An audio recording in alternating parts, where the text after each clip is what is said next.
Food ke-12 Kompas TV ini ada yang spesial juga nih. Salah satu tokoh katanya suka banget nonton Kompas TV. Nah, siapa ya? Penasaran nggak? Udah di sebelah saya nih, Menparekraf, Menteri Pariwisata dan Ekonomi Kreatif, Pak Sandiaga Uno.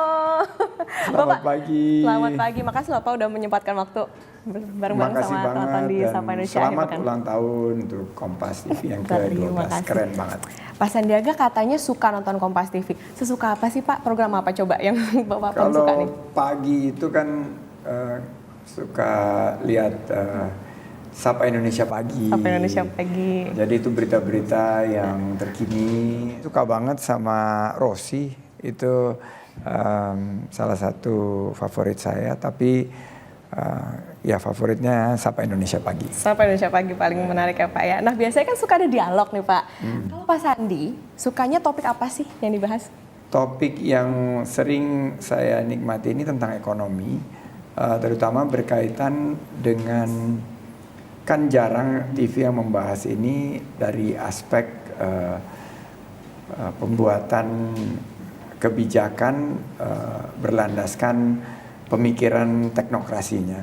Jadi Kompas ini selalu menghadirkan narasumber-narasumber itu yang memberikan pemikiran yang sangat konstruktif dan bukan hanya asal debat gitu terus naikin rating gitu, tapi juga menambah wawasan ilmu tentang ekonomi, baik dari ekonomi klasik maupun ekonomi modern, terutama mengenai kewirausahaan dan penciptaan lapangan kerja, pemberdayaan kepada UMKM, ekonomi emak-emak, ekonomi hijau, baru terbarukan, karena sekarang green ekonomi ini banyak diminati oleh anak-anak muda dan tampilannya sangat Gen Z banget, terutama kalau kita lihat bagaimana Gen Z ini juga menginginkan bahasan yang renyah dan bisa dikunyah secara ramah terhadap isu-isu yang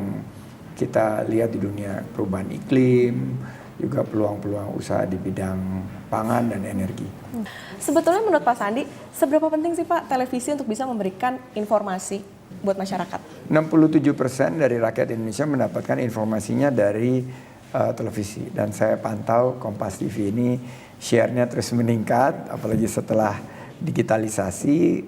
Jadi saya ingin betul-betul terkoneksi dengan apa yang masyarakat dapatkan informasi.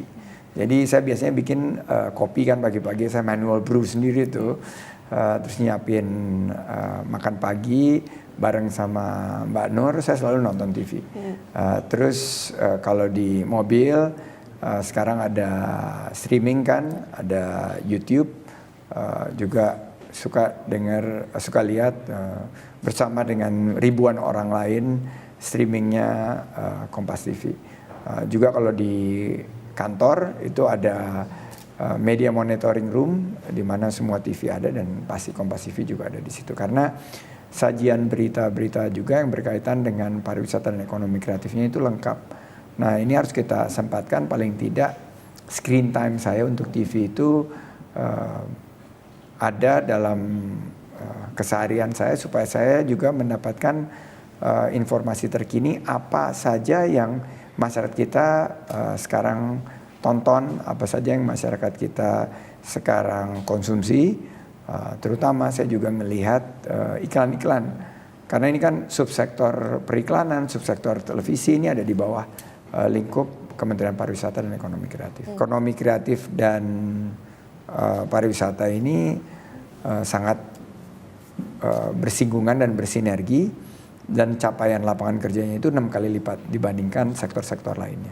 Oke, suka banget katanya sama Kompas TV, suka nonton juga tiap pagi. Saya mau tes, Bapak tahu nggak sejarah Kompas TV? Saya baca Kompas dari saya kecil ya, dari SD. Dan selalu ingat Hati Nurani Rakyat itu ada. Dan langganan Kompasnya sampai sekarang. Sampai hari ini saya masih baca Kompas cetak. Yang dilanggan, yang masih menjadi pelanggan tuh orang tua saya, jadi masih baca Kompas. Saya setiap kali ke rumah orang tua saya baca Kompas, walaupun itu satu-satunya koran cetak yang saya baca. Nah, 2011 kan Kompas launching Kompas TV. Awalnya itu saya memantau bahwa yang menjadi tayangan itu lebih ke dokumenter, tentang sejarah, tentang budaya, seni, travel. Dan saya enjoy banget gitu loh. Semenjak sahabat saya Rossi gabung 2015, secara perlahan namun pasti Kompas mengambil posisi untuk menjadi TV berita. Dan berita yang paling breaking waktu itu Kompas TV selalu yang membawa. Termasuk juga waktu ada berita-berita nasional mengenai pemilu. Waktu saya di DKI itu saya ingat sekali Kompas yang mengcover kegiatan belusukan dan kampanye saya itu sampai ke RT-RT, sampai ke pelosok-pelosok Jakarta gitu. Berbicara sama emak-emak, sama UMKM, sama anak muda. Nah saat di 2018 kampanye Pilpres, itu Kompas sudah dominan menjadi TV berita. Dan sekarang di ulang tahun yang ke-12, Kompas telah menjadi referensi yang independen dan terpercaya. Hits lah ya Pak, ya bisa jadi waktu pemilu kemarin kayaknya tiap hari ada Pak Sandi nih di Kompas TV. Nah Gitu ya? paling suka Pak Sandi jadi narasumber program apa kira-kira? Saya nggak akan pernah lupa di Rossi, itu di Rossi dan di Rose sama Rossi. Waktu beberapa kali, tapi terakhir yang saat saya memutuskan mundur dari Gerindra.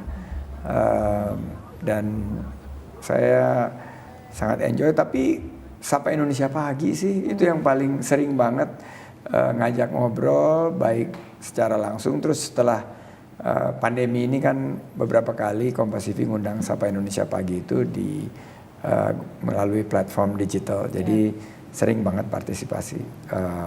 Saya tuh mengkonsumsi berita tuh banyaknya pagi, jadi memang Sapa Indonesia Pagi ini jadi salah satu favorit.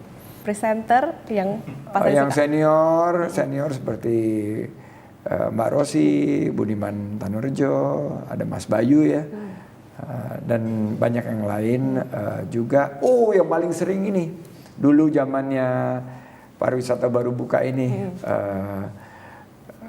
My Sister Tarigan ya kalau nggak salah ya. Okay, jadi itu benar-benar My Sister lah dia. My Sister. Di siklus kontestasi demokrasi kita, saya berharap Kompas bisa menyajikan berita yang akurat, berita yang bermanfaat, berita yang juga memperkuat serta mempererat demokrasi dan kemajuan Indonesia sebagai negara yang sekarang berkembang menuju Indonesia Emas 2045. Independen dan terpercaya itulah menjadi pilihan yang kokoh sehingga masyarakat kita semakin hari semakin dewasa dalam membangun bangsa. Itu harapan kita. Sukses untuk Kompas TV. Amin. Tapi Pak Sandi datang dong ke puncak nonton Kompas TV. Insya Allah kan udah dikirim undangan khusus dari Pak Lili langsung. Saya udah baca dan saya sudah kirim pesan. Mudah-mudahan tidak ada aral melintang dan saya bisa datang. Oke, baik. Terima kasih. Menparekraf Sandiaga Uno sudah membagi waktu bercerita banyak soal kesukaannya nonton Kompas TV. Semoga sukses selalu Pak, sehat selalu. Sampai bertemu di lain kesempatan. Terima kasih. Terima kasih.